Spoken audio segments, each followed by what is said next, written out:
Good morning, everybody. How are we doing? Sammy, United People's TV here on a Monday, kicking off a new week. Who had a great weekend? I got sunburnt. Did you get sunburnt? Most people in the UK probably got sunburnt. Well, I don't know. I'm going to run through all the latest Manchester United transfer news. Going to round up the weekend. We'll speak about the second bid going in. I've already done a video on that, but we can have a little quick chat. As a community this morning, I'll run through any other slight updates on it. United are waiting to put the third bid in. There still is no panic from me. I think we're going to sign him. I don't exactly know where the compromise is, though. Hey, we'll speak about it. We'll also run through updates from the academy around Darren Fletcher, JJ Gabriel. We'll speak about exit sales, the PSR, accounting year deadline is today. Players are back at Carrington a week today.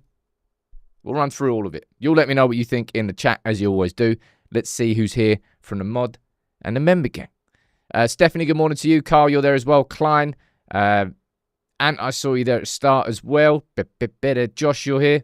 Good morning to you, Toby, man. What a way to crack off the week? Kick off the week. Probably better than crack off the week. Very different things. With 10 gifted memberships. Good morning to you, dude. Make sure everybody, if you want to anyway, the PO box is open. I've pinned the address and I'm going to keep mentioning that because I want to get this wall full. I'm really excited for it, I have to say. It's always good doing this, isn't it? Like, you have the weekend, have a couple of days off. I think it's important, man. It really is. Otherwise, you're all going insane. The amount of shows that I could do where we kind of be regurgitating the same news. But we're all waiting for some movement.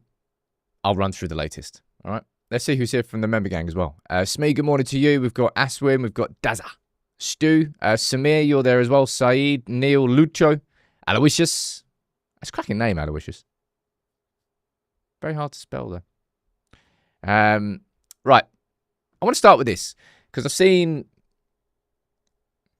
Was it? I don't know whether it was, I would say, like United fans losing it or United fans being frustrated with what's going on with Mbeumo, and then you see Chelsea kind of swoop in to make their 75th signing of the summer. And they're signing Glittens from Dortmund. So presumably that means they're not going to sign for Fana. I don't know. Does that mean United could go in for him if they wanted to? I don't know. Potentially could. Manny, you think 62 to 67 million gets it done with with Mbeumo. We'll speak about that in a little bit. But what does everyone think of the price there? Is 50 mil a lot for Pedro? Or that just kind of feels like a decent price? I don't quite know. What I do find funny about this is I'm laughing at Newcastle. Newcastle want him, but nah, mate. He wants to go United. Newcastle wouldn't. No. You'd rather join Chelsea. Don't worry though, lads. We can sign James Trafford. Get the goalkeeper from Burnley. Boo. Yeah, they probably will start. Still sign for Fana, man. Chelsea are just nuts. It's absolutely nuts. The beauty of YouTube comments. I'll just ask you whether you think that's a decent price. Aswin seems decent. Mustafa, it's a lot. Moringi, it's a lot.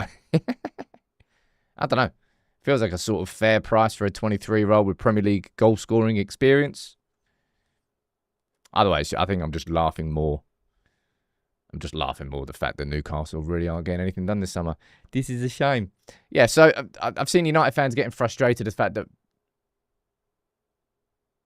United are struggling to compromise with Brentford. But previously, when United have struggled to compromise over the prices of players, we've been lowballing, man. We've given 62.5 mil. Our first bid was 55 from Mbeumo. Like, we're not pissing around this summer. Yet still, we're getting into complicated issues where clubs are just digging their heels in. Would it be different if it was a different club coming in? Potentially, hypothetically, you can never prove that. Anyone else find this one a bit strange? John Duran. Fenerbahce. Is that just a wage thing? I don't really know. Obviously, John Duran was sort of the talk of the town probably for about 3-4 months last season, wasn't he? He was always coming off the bench, scoring for Villa. That was when it was Watkins and Duran sort of who should start.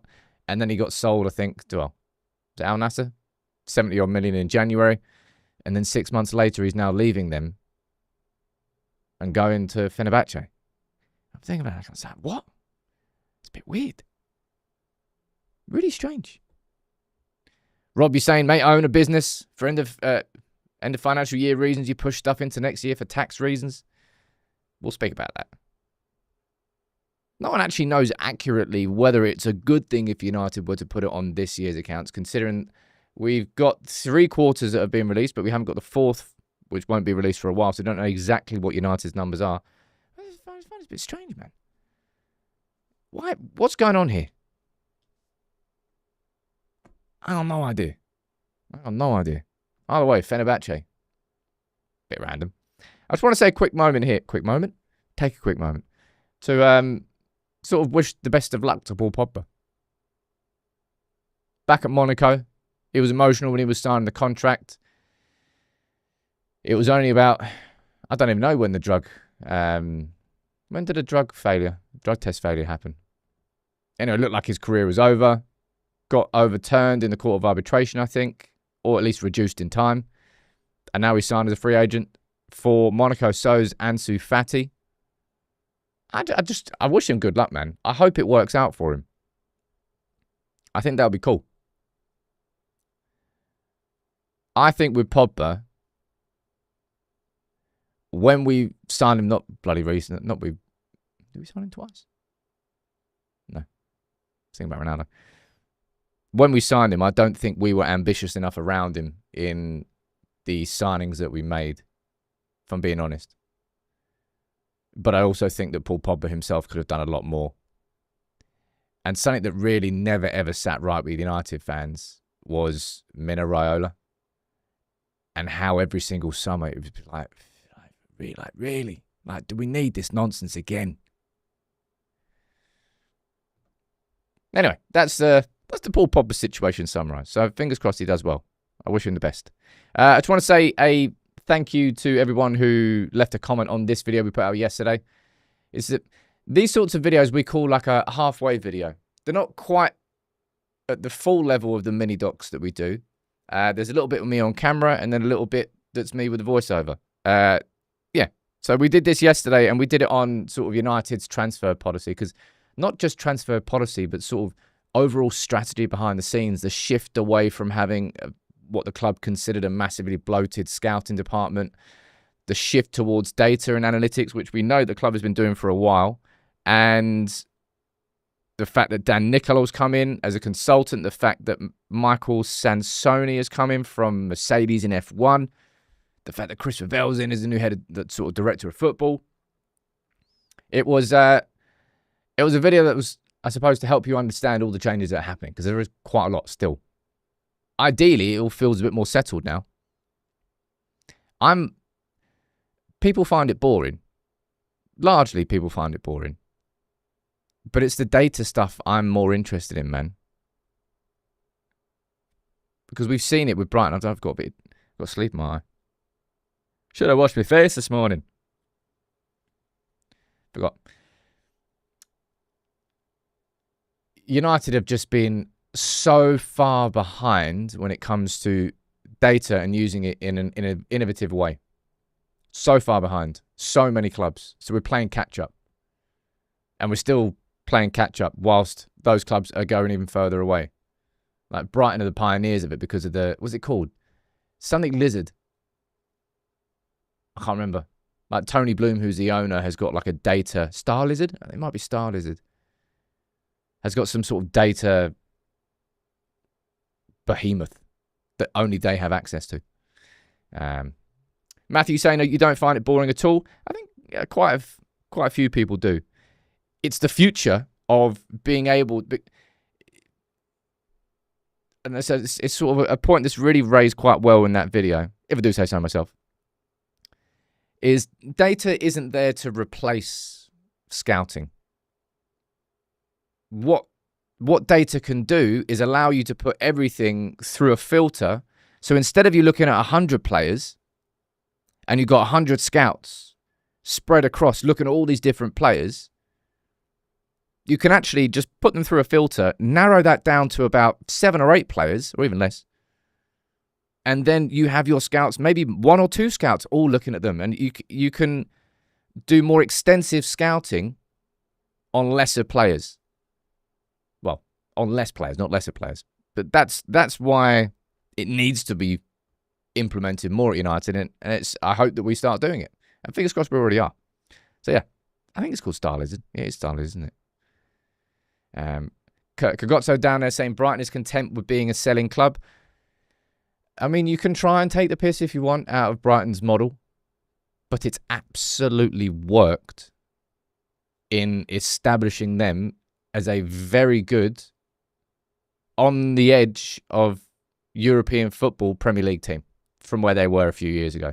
So, yeah, you can laugh all you want, but they've nailed it. Whether it's signing Caicedo, whether it's signing Caicedo's replacement, whether it's buying João Pedro for 35 mil and then selling him for 50 mil a year and a half later.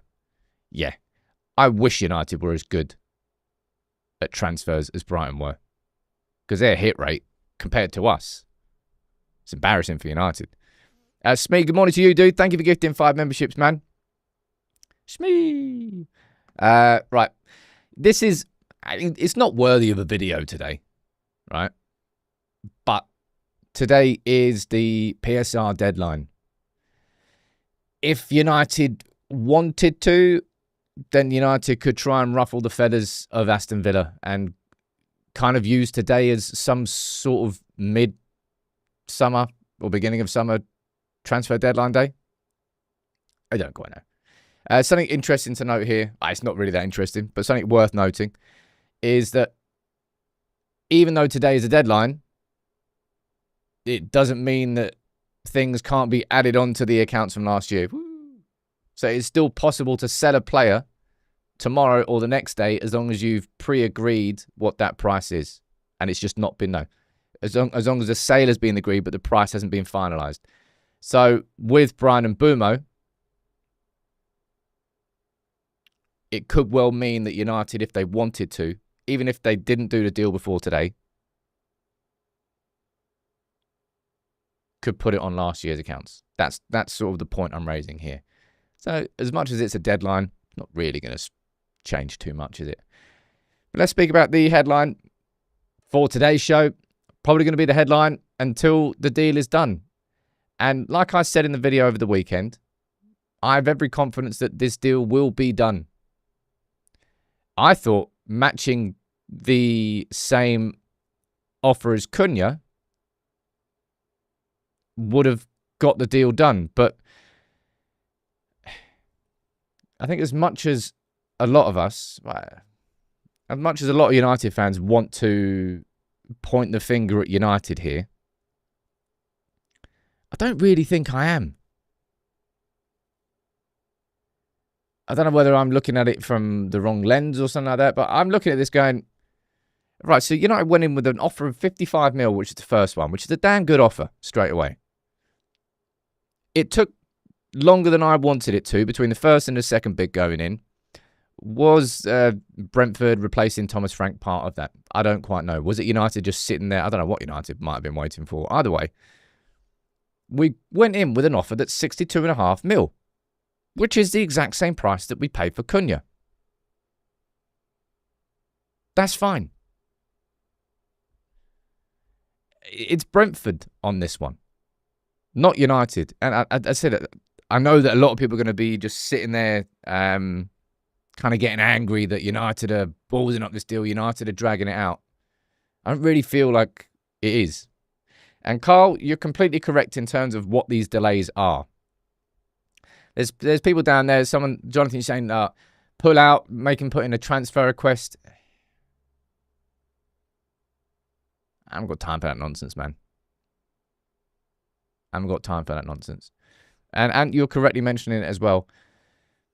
The reason that the Cunha deal was easy was because, I say easy, it was pretty damn easy, was because it had a release clause. You remember that United tried to change what that release clause was. The release clause, they wanted 3 payments of 20, whatever 62.5 million divided by 3, 20-ish mil over 3 payments. United said, can we do that over 5 payments? Wolves said no. We said sound. we'll get him anyway. And that was all sort of agreed. Quite easy. All that's happening here, and I stand by this, United will not pay more than 62.5 million for Mbeumo. It's more the fact that Brentford want more up front. Yeah, Ryan, I've already covered the fact that it took us a long time to put a second bid in. So you don't have to repeat that to me. And I also said there must have been something going on with the Thomas Frank situation. It didn't really make much sense that United waited 16 odd days for the second bid to go in. It really didn't. So they must, whether it was something that was told from the Mbeumo camp or from Brentford's side, it didn't really make logical sense that we waited that long. Brentford just want more of that 62.5 mil guaranteed. That's what it feels like to me. What do you say in the comments? Let's go down to the chat. Deal will be done before the pre-season starts, and I think that's why I'm fine. God, I don't know how you're saying that. I'm a bit touchy. I'm just repeating what I've already said, so there's no need for that. There's no need for that. You got Fabrizio Romano here saying that United are ready to increase their offer. I just don't see why United would go. I'll ask you in the chat. Do you think Brentford have got justification for asking more than what United paid for Cunha? So like if you, I don't know, you take your red tinted specs off and you sort of stand back and then you look at the age and the qualities of Mbeumo and Cunha and you weigh it all up. Do you think that Brentford have any sort of justification for asking for some more? Or do you think, nah, I'll be honest, like 62.5 mil seems pretty, it's fair value for both of them. Majority of you don't think so. A couple of you do, but I'd say the majority of you don't. No? Is adding 2.5 million more going to change the lives of United's finances? Well, given that we've done so many redundancies and we've had all these marginal gains, like 2.5 mil is a lot of dough, people. 2.5 mil is what?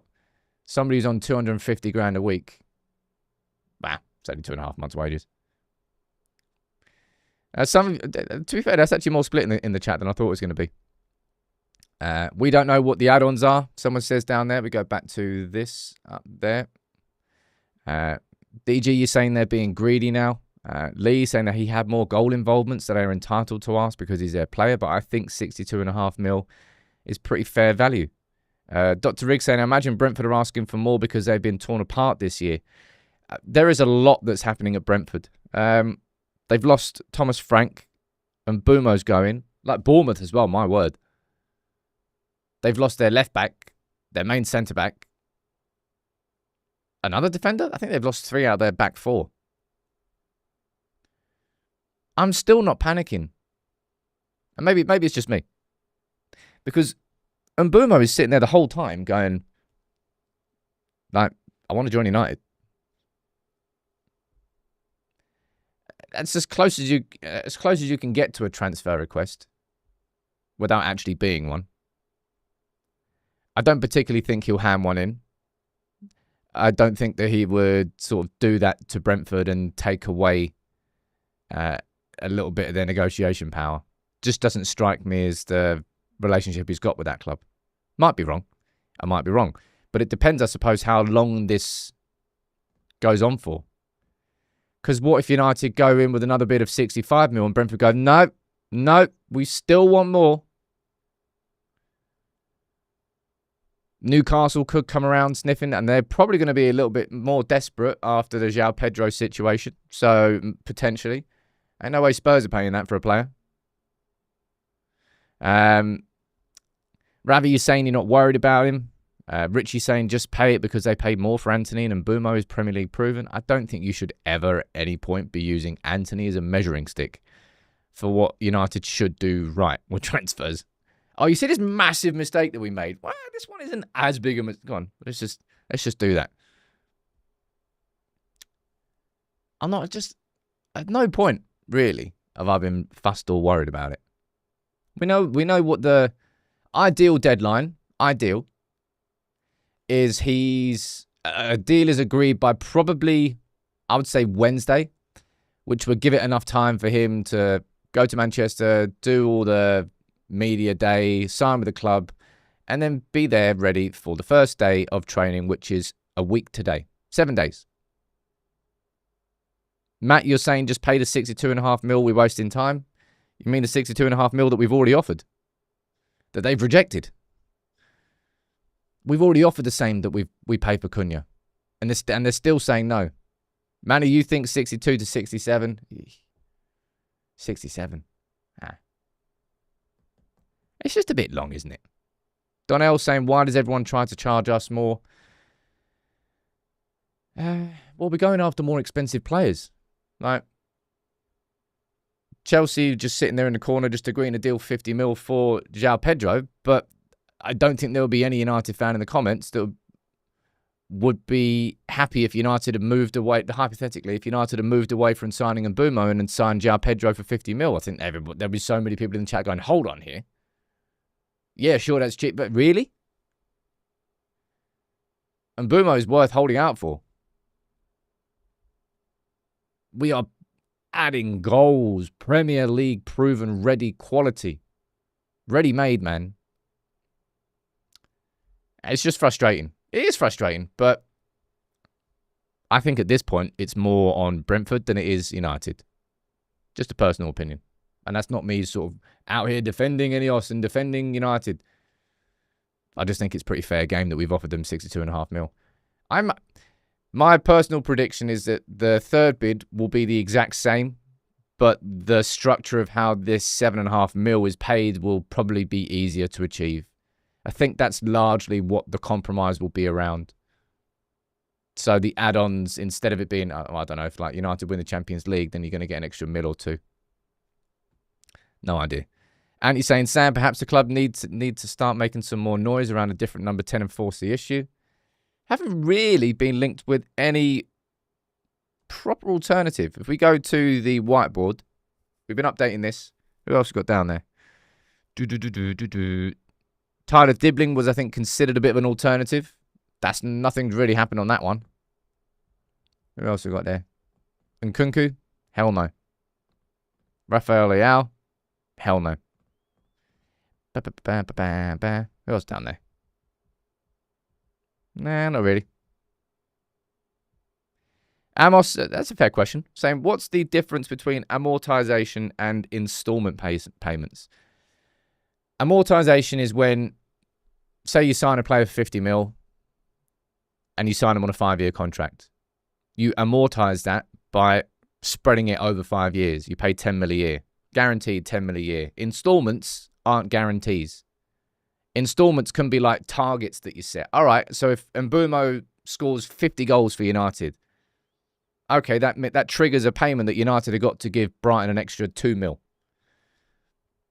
It's a way of bumping up the price of the player if they are successful at your club. And they just want more of that to be easily achieved. So there must be something inside that 7.5 mil in terms of installments that United are putting towards higher level achievements, like United winning the Premier League or Mbeumo scoring 50 goals. Don't quite know. In terms of what Chelsea do, like I know that João Pedro's over there signing a 7-year contract. Yeah, good. But the Premier League has already set in new rules now that you can't amortize a player's contract over more than 5 years. So it might be a 7-year contract, but they'll only have 5 years to spread that payment. Whereas Chelsea found a loophole and that got closed quite quickly. That's entirely incorrect. Thanks, James. Good news. You can let me know what installments are there, mate. But yeah, in terms of this compromise, right, okay, I'm wrong. You're off there. Amortization is an accounting tool for PSR. Installments is the plan of how the club pays for the fee. I suppose, yeah, my 55 mil plus 7.5. So what's the second half, 7.5 called then? Add-ons. Oh yeah, it's add-ons, isn't it? There you go. I'm wrong. Thanks, guys. Yeah, my bad. My bad. This is why we don't talk about finances in football. I do not really care. All I want to do is talk about signings and not how I'm going to fucking pay for them. Because I'm not an accountant. It's boring. So boring. Having to talk about so much stuff with money, man. Ugh. Just want to talk about whether a player scores goals or not. I was wrong, though. It's a bit boring, isn't it? Manny, how you doing, buddy? You're saying Brentford want the 62 up front. They're losing their strike power. We are gaining our number 9. Well, I don't think... I mean, Mbeumo can play number 9, but I don't think so. Because number 9 come in, that will outscore him for United. It's a win-win. Pay the extra $1 million and get it done. Extra $1 million? I don't know. Either way, the compromise will be found. I think it's just paying more up front. I think I'm fine. Thanks for asking. It's just it's just frustrating when you get sort of bogged into the crap that United fans and football fans shouldn't really have to get bogged into. All the politics that comes in and around football and all the conversations that we had around that whole Qatari takeover for 10 months, and that was exhausting. And all the stuff with the accountant and PSR and putting this there and the loopholes there. Just want to talk about footy, mate. That's all I want. Right, speak about footy. Let's speak about players that we can't sell. We talk about compromises with Mbeumo, right? I think the compromise with... I mean, I'm going to do a poll, which I know what the answer is going to be. Right? Start a poll. What would you rather do? Spend some money and get rid, or just keep players we can't sell? That's the poll. Because we've spoken about finding a compromise there on getting Mbeumo. Probably means paying more, either more up front or the add-ons, not the installments, being easier to achieve. If there's two options, right, and this might end up being, and I don't know how much we can financially cope with this compromise, because the concept of the compromise is easy. Do you want to just spend a few million subsidising certain players' contracts and wages just so they're not at the football club? Yeah, I would. Absolutely. Can United literally afford to do that? I don't know. I hope so. Maybe not. But I know that's going to be a landslide poll. And this might end up being the compromise that we have to do, man. Because truth be told, if I go to the leaving whiteboard and I run through this, and I'm going to run through everything here, but truth be told, man, there's just no bloody movement on anyone.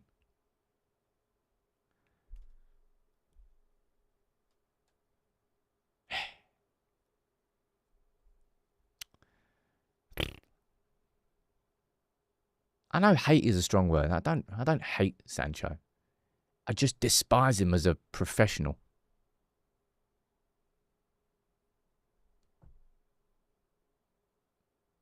I don't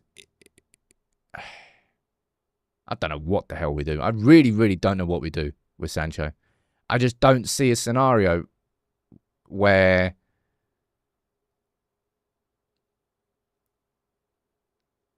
we keep him. I don't see a scenario where any club in Europe's going to pay the wages that he wants. And I don't see a scenario where he goes to Saudi, because even if they came in and offered him the wages, he'd be like, "Nah, I don't want to play in Saudi. I want to play in Europe." So it's forcing United into the point where we're going to have to be where the compromise comes. Yeah, I don't hate, I despise. Yeah, I do hate him. My bad. Sarab, thank you for gifting 5 memberships this morning, dude. Maybe you can donate those all to me having to learn some more financial terms. Oh, no, to be fair, I did get that one wrong. Hands up. I got it wrong. You know what my lunchtime video might be today? I might do it on Sancho and Garnacho. And just overall, because it's a week before we go back to Carrington. And you know what I think is just essential? Just like, don't let... I don't know how you stop this even from like a player contract law, really. But don't let any of the bad apples back in, man. Not even for a second. Don't let them look at the new chef in the eye. You've made your choices, man. This training ground is not for you anymore. This training ground is for Manchester United players who are going to be here next season and are committed to being part of the journey that the club is on. And that's not you. You've made that clear. True. I'll shake your hand. Choice is made. Vamos. Turn around. You're not well... And that's what I mean. I don't know what you can actually do from a legal perspective. Hakan saying... It's an insult to pros like Bruno to call Sancho a pro. I mean, I say professional in a very loose term. I'll speak about that in the lunchtime video. Unfortunately. Which is not a surprise. It's just, it's a shame. PSV aren't signing Tyrell Malacia. He went there on loan halfway through the season, won the league, and they don't want to keep him. So PSV aren't willing to take the risk on Malacia's fitness. And I don't know what club will. United, I think it's unfair to lump Malacia in the same sort of category as other players that we need to get rid of. I think he was signed for a good amount of money. He was signed on decent wages. And prior to his injury, I thought he was going to be a sound backup to Luke Shaw and maybe would have played a lot more for us. Injuries absolutely walloped any chance of that happening. And it's one of the longest injuries you'll ever see in a United shirt. Botched knee surgery, double recovery, never the same player. I feel for him, but United have now stuck with him. So I imagine best case scenario with Malacia is another loan with another obligation with wages covered. That's all we can really do. And I don't even know if that's actually going to be possible because... Rule up. Well, no, that will be possible, I suppose. But if I'm correct, does this contract run out next summer? Don't translate. No, thanks. Contract until June 2026. So it looks like, realistically, best case scenario is going to be that loan, and then Malacia is just going to leave on a free. So we probably lost any chance of making money back on Malacia. But because we only signed him for what? 15 mil? Something like that? How much did he sign for? 22 mil. Is that how much we signed him for? No. 15 mil. Or euros, actually. It's fine. It's just unfortunate for him that the injury has really just stopped any chance of it happening. Kai, you're saying it's not that we can't sell. We just had a 100 mil offer for Bruno. It's that we don't have the players that are attractive to other clubs. Yet, you can be the best salesman in the world, but if you're selling the worst product, you're not going to get many sales. It's a big part of the problem. What are we saying down here? Malacia will be loaned again, says Colin. That's what I think. Loan, wages covered. He leaves on a free transfer in the summer. That's pretty much the end of it. Thought Anthony would have been sold by now as well, says Stephen. Yeah, I'm kind of surprised at I think I'm surprised a little bit by the lack of interest in Garnacho. I think Napoli were interested. Chelsea were interested. I mean, Arsenal have had a very loose connection with Garnacho. If we go to the active board. No, leaving. Sorry, my bad. Wrong whiteboard. Possible deal to Chelsea involving Nkunku. That's not going to happen. I think Real Betis are just trying to lowball. So the longer it goes on with Anthony, probably the better it looks for Real Betis. I imagine so. I'll speak about Gyökeres in a little bit. We're just going to finish having a conversation here about players leaving or players not leaving. Casemiro, this has come from Simon Mullock from the Mirror, so it's not gospel in any way, shape or form, but it's just a conversation now. It does feel like Casemiro is going to stay. I wish that United had the ability to move Casemiro on and to reinvest his wages and the money that we would get for Casemiro this summer. I've made my opinion clear on that quite a lot. Do I think that it's impossible for Casemiro to have a positive impact at United next season? No, I don't.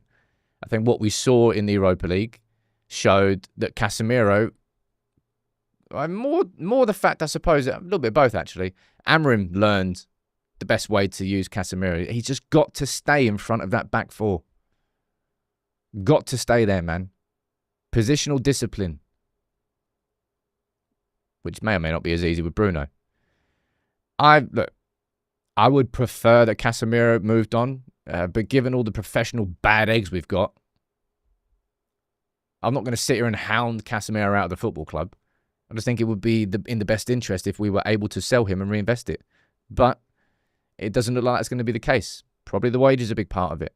I imagine the age as well, because Saudi clubs could afford Casemiro's wages if they wanted to. But, yeah. I'm not offended by Casemiro staying. I just wish that United had the ability to move him on this summer. Right? Yeah. There's a lot of other people I would be far more unhappy about if they stayed for another year than Casemiro. That's not me that sort of like shifted and changing my opinions. I'm still clear on it. I would rather we moved him on, but if we can't, well, then we can't.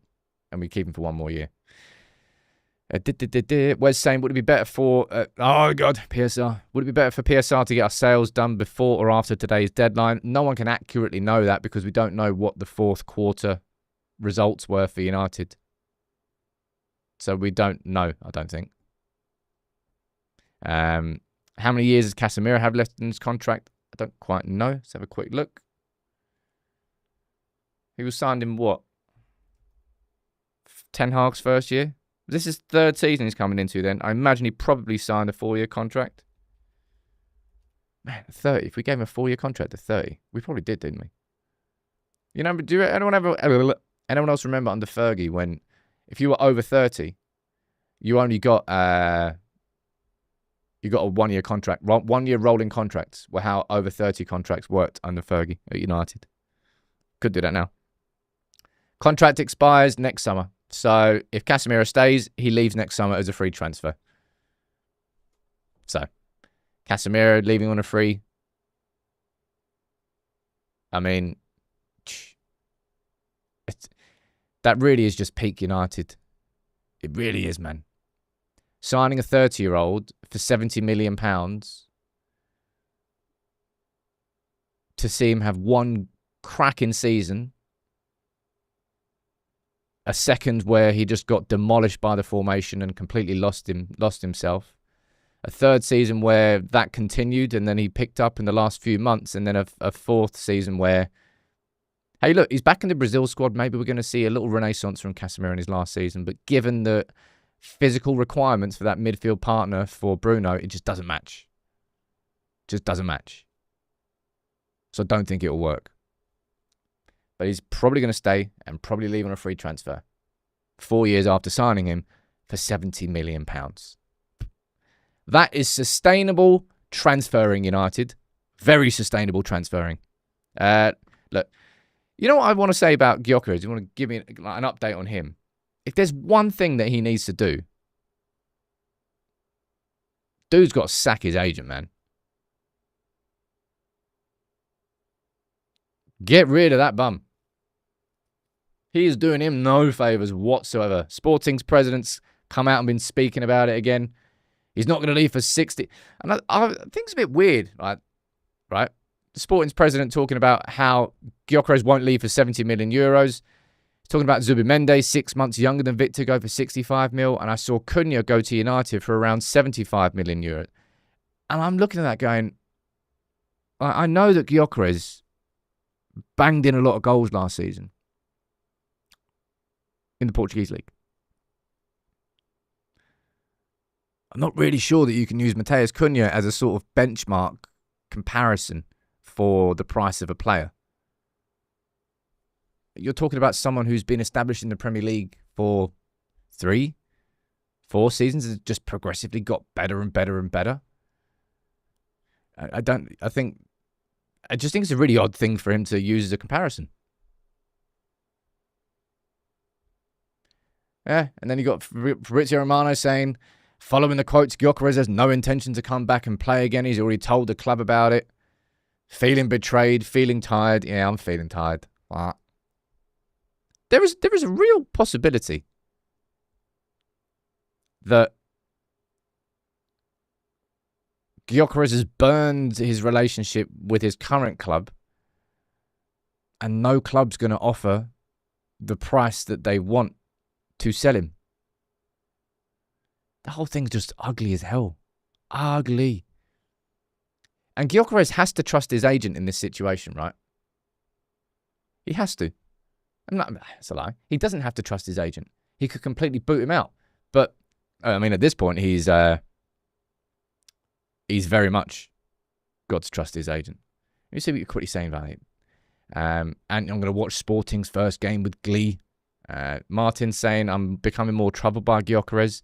He seems to have baggage. Another potential troublemaker. And one thing I would absolutely say about Gyökeres, which has been pretty damn consistent the whole way through, up until all this nonsense that started here, is no one's ever questioned his professionalism. He's always trained hard, played hard, no real nonsense on or off the pitch. He's been a pretty consummate professional. And then this stuff has now emerged. So something was broken somewhere. We don't quite know, right? JC saying, how you doing, buddy? You're saying Gyökeres made it public he wanted Arsenal, so that's the end of it. His histrionics. Histrionics? Hysterics? Doesn't help. Don't want him. The only absolute certainty I know is that he has got to boot his agent out, man. He has got to boot his agent out because his agent, whatever's happened, his agent has just made it infinitely more difficult for him. Infinitely more difficult. Now, a little bit of good news. Sam, where's the Diego Leon video you've been talking about for ages? Well, I'll tell you where it is. It's hopefully coming tomorrow. Recording it today, releasing tomorrow. Been waiting. But there's actually just quite a few other things that just cropped up, so it's just kind of got pushed back a little bit. But Diego Leon is flying to Manchester. I think he lands tomorrow, which is when the video will drop. And lots of you will be interested and excited to see him for the first day of pre-season training at Carrington. Watch him. I'll tell you one thing to say here. He's very unpolished. Unpolished? He's a very raw player. He's got a lot of good characteristics and potential. I don't think Leon will go in to be a first 11 player, personally. I think he's someone who's going to have to be coached, and he's what, 17, 18? Either way, I'll give you a video which summarizes everything that's happened in the last few months. Since we signed him, how did he get on when he was playing at Cerro Porteño? I think he was playing in the Copa Libertadores as well. I'll be doing that, right? So the Leon video is coming tomorrow. Finally. Finally, someone let me out. Apparently I'm singing this morning. Mainly you're talking about Gyökeres again. His agent needed to say Gyökeres wants to prioritise Arsenal too. Yeah, he is absolutely WHAMMO whammo. Dude's neck is like a tree trunk. Thick with 2 C's. Right. Little bit of news for the academy to finish off today's show. 3 bits. Number 1, Darren Fletcher. What do you think about him becoming United's under-18s coach?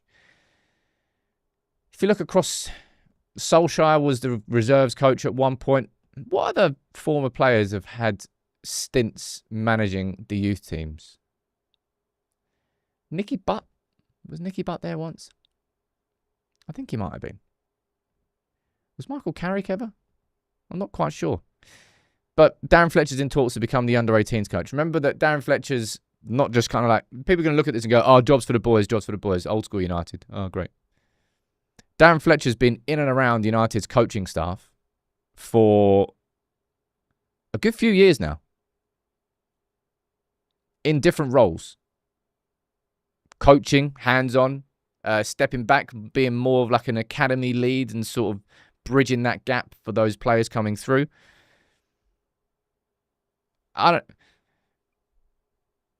Something strikes me about Darren Fletcher from what I remember him as a footballer, that he'll be a good coach. Oh, actually, that's a good point there from Colin. Fletcher's there. Right, lads. So we're choosing I'm really excited to be the under-18s coach this season. Looking forward to it. I just want to make an announcement on who the club captain and the club co-captain is going to be. So the club captain thought long and hard about this, be completely impartial. That's going to be Jack Fletcher, right? So then that's my son, yeah. Okay, right. So we'll choose a co-captain as well, or vice-captain, actually. I've looked at everyone. You're all class. I think I'm going to go for Tyler Fletcher. And so the penalty taker for this season, that's going to be Jack Fletcher. Free kicks, it's going to be Tyler Fletcher. Corners, it's going to be Tyler Fletcher. You may well see some favouritism there, but I'll be honest, Tyler and Jack Fletcher are pretty damn good players, man. I'm looking forward to seeing their progression. I'm looking forward to seeing them in pre-season. I imagine that might make it slightly difficult for him, potentially. That would just be something he has to navigate. We have got a great crop of players there. And I would trust Darren Fletcher to certainly teach them in the right way. What we're going to find out is whether that can convert into him being a good coach. Being a good teacher and being a good coach are two different things, right? We'll find out. I don't know whether Jack and Tyler go up into... Are they just over... I think they are, actually. Is it because they're over 18 now, they step up into the under 21s? That'll make it easier for him, actually. Didn't think of that. Either way, I'm pretty happy at that. I'm also happy at this. I say confirmation. Nathan Salt from Daily Mail saying that JJ Gabriel is committed to staying at Manchester United. And it's... I think I've spoken about this quite a lot.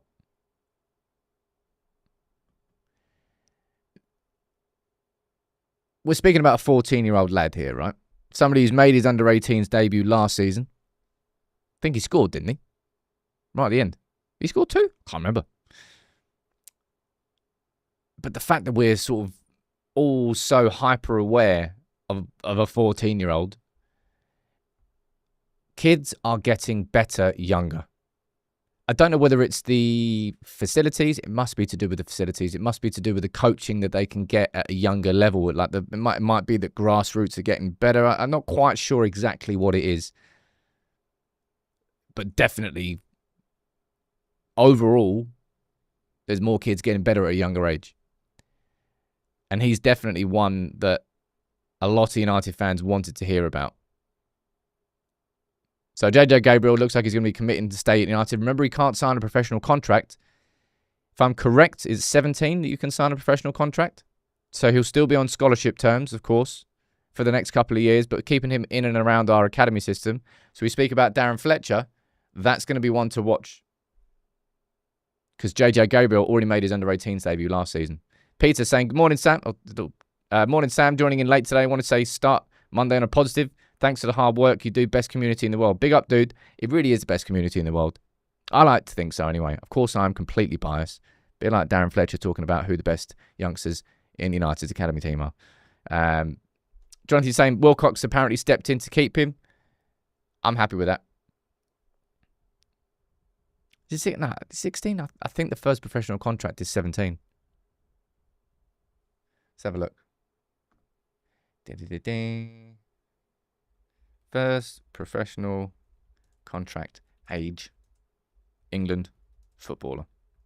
Not really a coherent sentence, is it?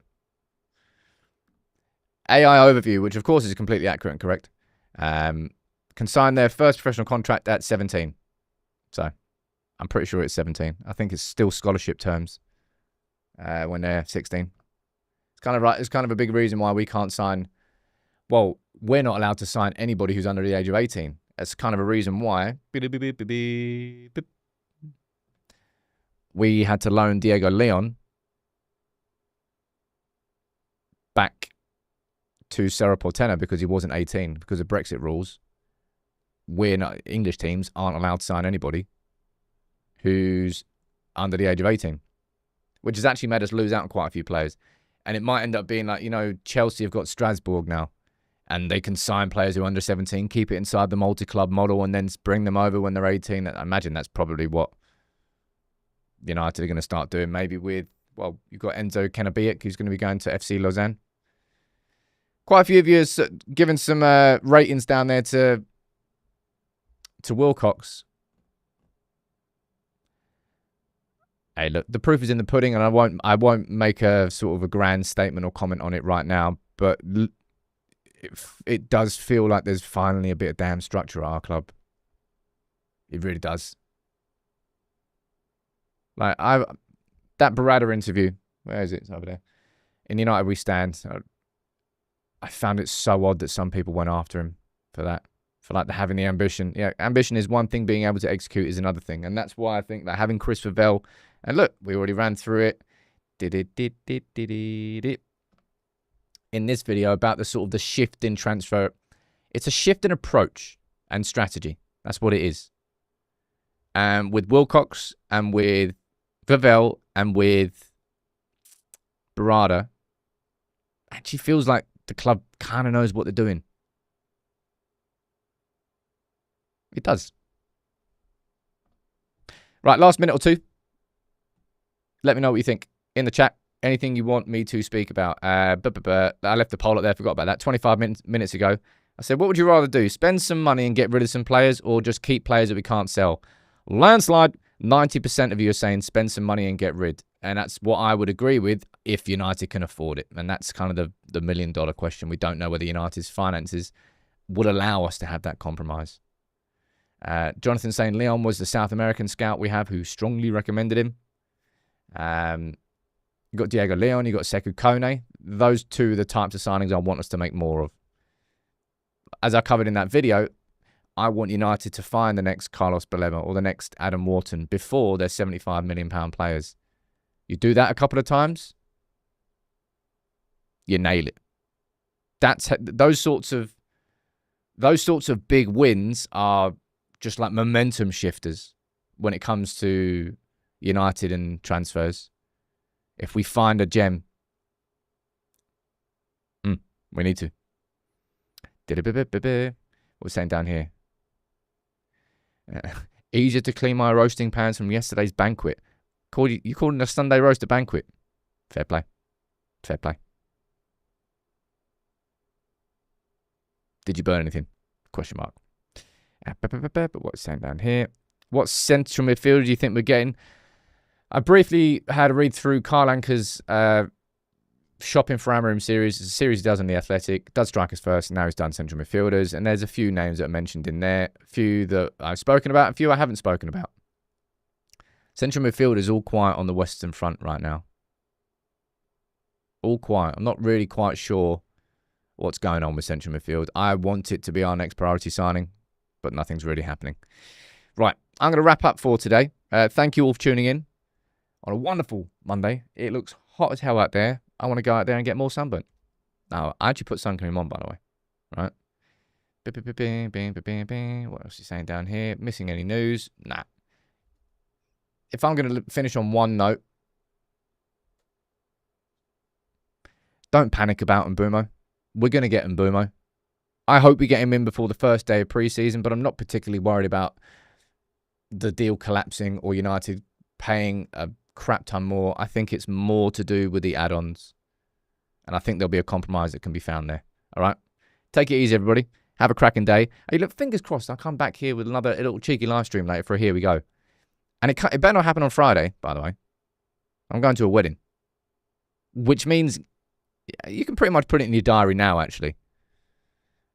We're going to get an Mbeumo Here We Go on Friday when I'm not here. These are the rules. Always happens.